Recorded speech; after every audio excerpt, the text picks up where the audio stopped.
We'll start with our players of the week. Offensively, Rochon Slater, again, had another outstanding game. He's playing at a very high level, playing very consistently. We do not have a big playmaker on offense. Defensively, the player of the week was Greg Newsom. Really close to making a couple of huge plays, but was really solid at the point of attack. And Joe Gaziano was our big playmaker, making some things happen out there. Young guy Bryce Gallagher in the special teams area was really active, getting his first opportunity to play. Practice player-wise, Bryce Kurtz on offense, P.J. Spencer on defense, and then Khalid Jones in the kicking. And those guys gave great effort all week, and we appreciate it. Looking ahead to the Hoosiers, Coach Allen and his team are playing outstanding football. Really impressed with them on tape. You've seen each week them just improve and improve and improve. They're playing relentlessly on defense, really physical. They got playmakers across the board offensively, and the quarterbacks, plural, are playing really at a high level. But Peyton played outstanding last game against Nebraska. It was really impressive to watch on tape. And then obviously spreading out to all their weapons at wide receiver. Really strong in the backfield. Really impressed with their offensive line, the way that they've played. So going to be a huge challenge. They're playing very confident, playing very well right now. And hopefully we'll put together a great week and go down and execute. So with that, how about some questions, please? Coach, this is sort of a position that you've put opposing coaches in before in terms of you don't know who's going to start for them at quarterback. What sort of challenges do both of those guys present to you guys on a defensive level? Yeah, there's a lot of similarities between the two Qs. They don't do that much differently based on what we've seen. They play a little bit more to their strengths in our assessment. Again, we're not in their building, but two guys that are playing at a really high level. They're doing a really good job. And then do you have an update on the status of J.J. Jefferson? Yeah, he'll be out.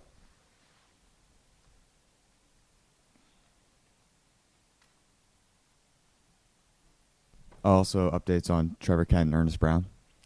Ernest will be out for the year, and Trevor we hope to get back sooner than later. So Aiden's four starts in now. He's played, these are his first college starts, and he's played against mostly top defenses. How do you weigh in those factors in evaluating his performance?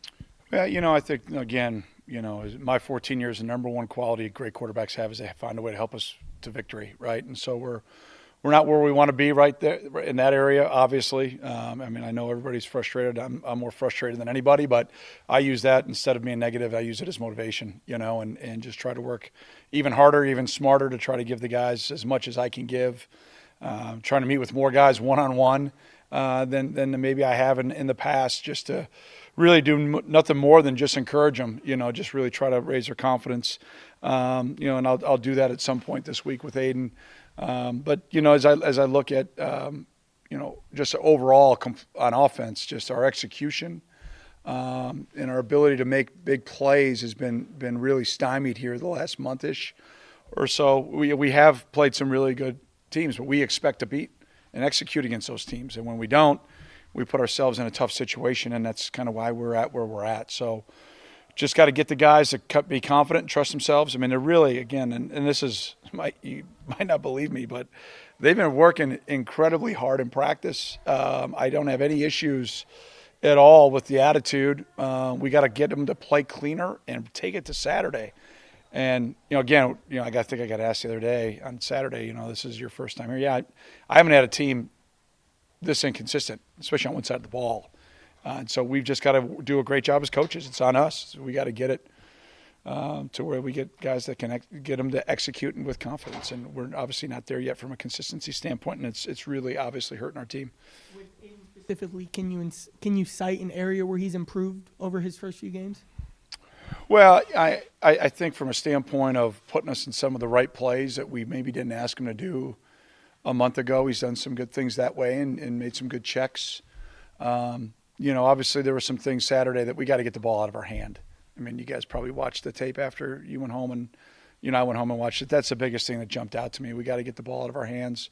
I thought our offensive line played pretty clean. There were a couple times there may have been a one-man breakdown, but as a unit, I thought the group played, fairly well, and we just got to take what the defense gives us. What's Indiana doing really well? They're taking what the defense gives them, and then we got to make throws when they're there.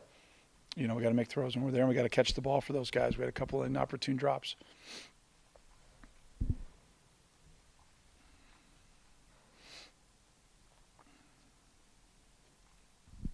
Historically, you guys have been successful against Indiana pretty much since you stepped on campus 26 years ago. Why do you think the Wildcats have been so good against the Hoosiers? Well, I think Coach Allen's completely changed their attitude and their mindset. And so what's history is history. I think our focus is right now. I'd have to go back through all the games specifically to give you a really educated answer to that. But from a standpoint of, typically our recipe for success is winning the turnover ratio, being really sound fundamentally and executing and making teams beat us. And then being, I think a team that's opportunistic and a team that plays really clean in the kicking game. And right now we're just really inconsistent in all those things. And I would say Indiana is the opposite. I think they're playing really consistent. They're playing really fast, really physical. It's been really impressive to watch. And Tom's a great guy and someone that I've got the utmost respect for. And to see the job that he's done, you could see it in the emotion after the game. You feel happy for a guy that's worked so hard.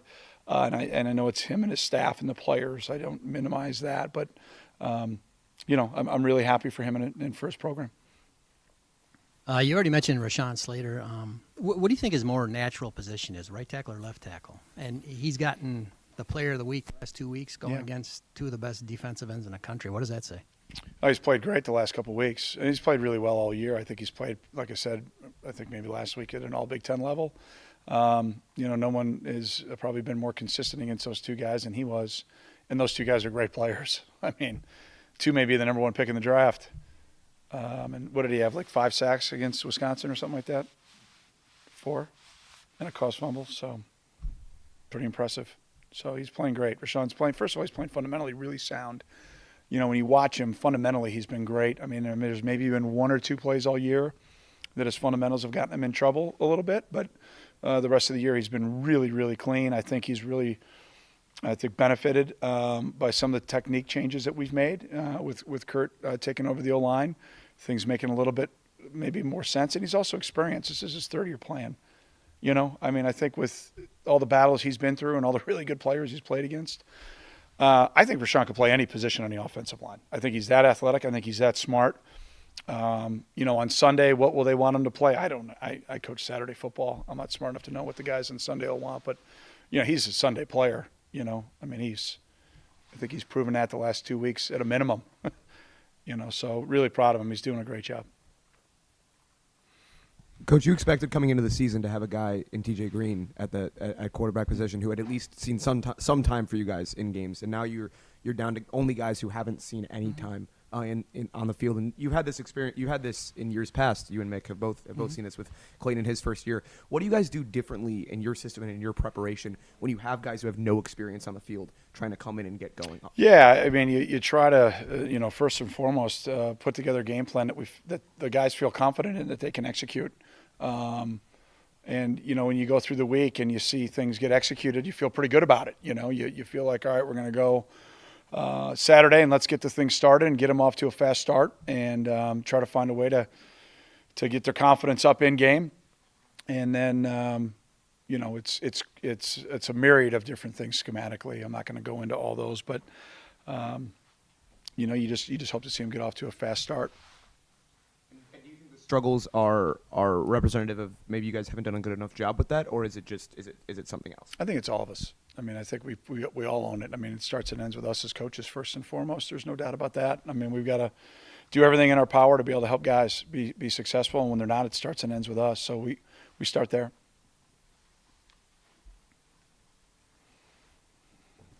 I wanted to ask about the or, sticking on quarterbacks. We got or at between Aiden and Hunter on the depth chart every week, and we haven't seen Hunter for a long time. I mean, is there a competition every week? Do you make that decision weekly? Like, what does that mean? What does that or mean? Or I just didn't change it because I didn't think you'd ask me about it if I didn't change it. So now you asked me. So, or I don't know. I just told Kyle not to change it, right? I think that's what it is. So. No, I mean, we got to get production out of that room. We got to get production out of that room, and both guys, obviously aren't happy with the way they're playing. I mean, they're 2 great guys. They're outstanding young men, and they want to win in the worst way, and they want to win for their teammates in the worst way. And so I know probably everybody outside this building is frustrated, but it's not even close to the frustration our guys have. And it's my job to keep that going in the right direction. and just stay motivated. And we got a huge challenge on the road, this week, and just try to find every little ounce of things to get the guys' confidence and, get them to take what the defense gives us, not make it any more complicated than that. Two questions. You used two punters on Saturday. Was that strictly situational, although I think Kubiak only punted the one time? Yeah, a little bit. It was great. It was a great sky situation punt that he did, and great execution. Great job by Rod making that play and giving our defense a long field. That was terrific. We're trying some different things. You see it in all three phases. And I thought Andrew, for his first experience, did a great job. We put young snapper in there at the end of the game to get him a little experience, and typical fundamental butt up, snap up, and he looked at it and he was like, my gosh, he's never done that in his career here, and did it in the game. And I thought Andrew did a really good job of making something out of nothing, and was really poised to be able to do that. Both those guys are working hard, and we'll see how things progress as the season goes along. Jesse Brown in the game this week. He'd been out for a while. Are you going to try to work him in more now? Yeah, it's all based on medical stuff. Yeah, we had him in an emergency situation on Saturday. Obviously, we had some issues happen and arise, and we needed to get a guy and Jesse involved in the game. So, it's another guy that my heart breaks for. I mean, he works so hard to play and help his teammates, and he's been battling through injuries his whole career, and this year in particular too. And it's great to get him back out there. Hopefully, that'll be able to continue.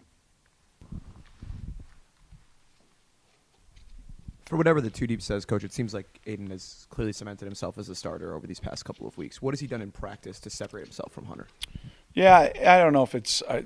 I would say this. We were dealing with an injury situation a couple weeks ago, and we made a decision to go in a direction that we've gone now, and we'll see as things progress. The bottom line is we've got to win. We've got to play better at that position, and so we're going to evaluate every rep every day, and we'll see how things progress. And those guys know that. I wish we had somebody solidified. We had the great fortune of having a guy for 4 years, and his progress was absolutely terrific until unfortunately got banged up, and then came back like a war daddy last year, which we're all, I think, really, really proud of him to think about how hard he had to work to get back on the field, and to lead us to a championship. So we've got to get better there. I mean, it's the elephant in the room. I mean, it's painfully obvious that.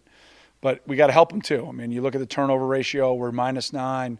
We've got to do a better job defensively taking the ball away and making momentum plays. We haven't done that now over the last month, and so it's like a perfect storm. You don't create turnovers. You don't get momentum plays made by the defense. I think Riley's really trying to do some things in the kick game, but we get 2 inopportune penalties for no reason. By guys that are veterans. I could live with it if they were freshmen, making freshman mistakes. The guys that are veterans, it shows me that guys are just trying too hard. They're squeezing the bat too hard, and both those guys are great guys. They play incredibly disciplined football for 99.999% of their career. So they're just trying to do too much, and I just got to settle them down and get them to play and have fun. And then defensively, you talked a lot over the last couple of weeks about needing to create those turnovers. Is there one or two things that you guys are really focused on that you're not doing right now that you were doing last year when it comes to creating those turnovers? Catching the ball. Stripping the ball, recovering fumbles. I mean, it's not magical, man. We work our butt off on it every day. We won't stop. I mean, we're just not going to stop. I mean, that's usually when it rains, it pours a little bit there, and we're the Sahara Desert right now, so it would be nice to get some rain. But it's nothing deeper in your opinion, just execution in that regard. I don't understand deeper. Explain deeper. It's not something that you guys aren't doing mechanically. No. That you need to be doing. No, I think we charted 16 strip opportunities.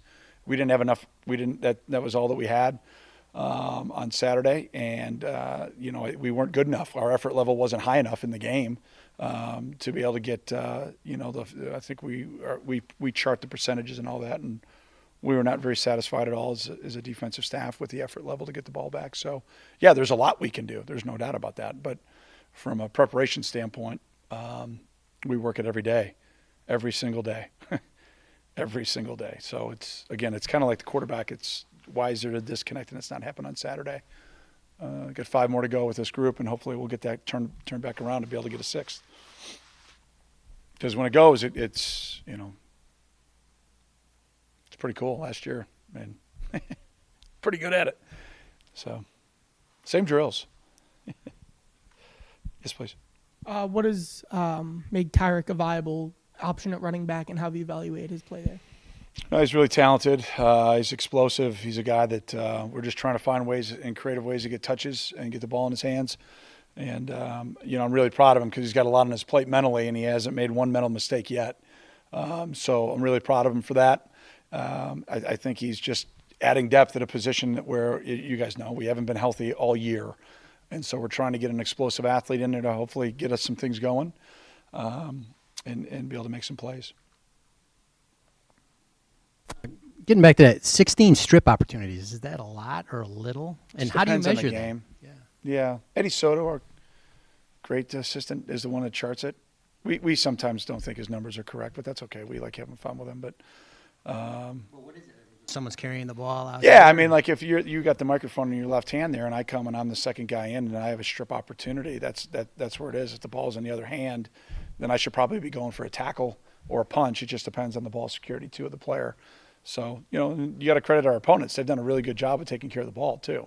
So it's kind of twofold. It's on us, and the Indiana's D-line made a great play in the Nebraska game, just an effort play, sprinting down the field, punching the ball out. You see those that are awesome, and we've had a bunch of those in my time here.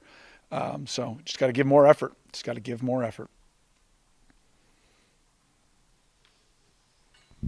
You mentioned the inconsistencies at quarterback. What are some things the wide receivers can do to sort of try to help out the QBs and get more production from that group as well? Yeah, we had a couple drops, right, on Saturday, so we got to be cleaner there. I think last game we had some things schematically that we liked, and we had some nickels that we could take, and we decided not to take those for some reason. Where we had some guys that were open that we decided not to take them, and consequently everybody says, well, the O-line wasn't very good. Well, the ball should have been out of our hands. We had guys that were open.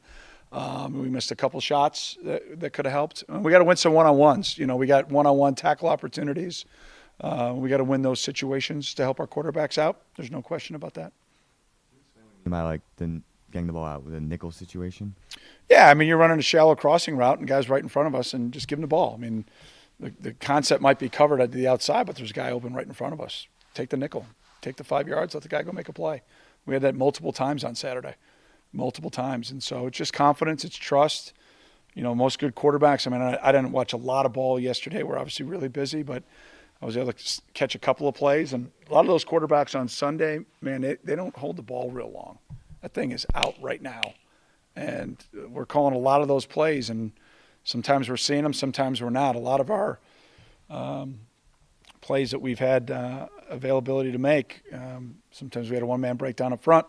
Sometimes we hadn't gotten the ball out of our hands. We had a couple drops, so it's a little bit on everybody.